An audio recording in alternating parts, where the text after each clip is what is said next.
Never mind your echel fechin. Whatever Melanudrigal. I want Billier he dachel de buoy. The place with the most Scottish sounding name is right here in the Black Isle. Ladies and gentlemen, mesdames et messieurs, I give you Och. With the daily updates, you can't make up, it's the Black Isle Correspondent. She lives in Fort Rose and tells us what goes on. If your isolation causes desperation, try the Black Isle Correspondent. If you're feeling grumpy, you'll find some company here. The name comes from the Gaelic Avoch, meaning mouth of the stream. And I'd say you'd probably be safe putting like a £500 bet on with your average punter that they wouldn't get that pronunciation right first time. Some local lingo for you now. People from Cromarty are called Croms. Folk from Fortrose are Shanry Divots. In Och, you'll meet an Ochie Dolly. Factoid, the Mackenzie River is the longest river in Canada, the second longest in North America after the mighty Mississippi. It's good general knowledge, but what does it have to do with Och, you might ask? Well, there is a connection. Oh, Canada.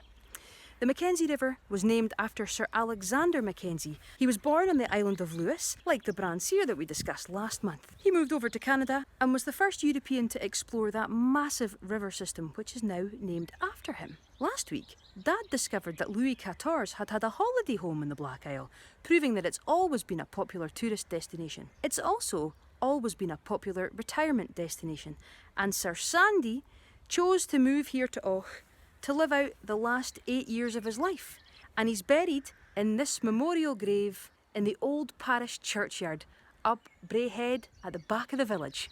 Och's a really bonny wee village, and when you get down towards the shore, you get bits like this, where you're not quite sure where the road goes, and it all gets a wee bit higgledy-piggledy. There's been a village here since the 1500s, and some folk think it was founded by survivors of the Spanish Armada in 1588. They've not really kept their accent though. There are a series of streets between the High Street and the shore in Och, which is a wee fisher town. Lovely wee houses, and narrow, all with their gable ends to the sea. No double glazing in those days, of course, and a lot of weather coming in off the firth. In this fisher town, there were up to 500 people who were involved in the fishing industry. It was a massive part of life here. And they were all based at Thomas Telford's Harbour, which opened in 1815. Och Harbour is way bigger than Fortrose Harbour. It had a whole fleet to house. In fact, my grandfather, who was a Peterhead fisherman, landed some of his catches here. This is where some of your previous knowledge comes into play. Sir Alexander Mackenzie, he of the Canadian exploration fame who's buried up the hill, owned the local quarry at the time that the harbour was being built. And he only charged £500 for labour, meaning that they saved £4,000 in the equivalent stone. That's huge in 1815. Nice one, Sandy. Good lad, that. Oh, I remember when all this was fields. It's a well-worn trope, but when I was wee, this beautiful garden was a filling station. What a lovely way to turn that on its head. It's now got a beautiful selection of plants and a picnic table. It's also home to this beautiful mosaic depicting the silver darlings. That's herring. This was designed by Fortrose artist Sally Purdy and made by local volunteers and schools. Right, that's enough of Och for today.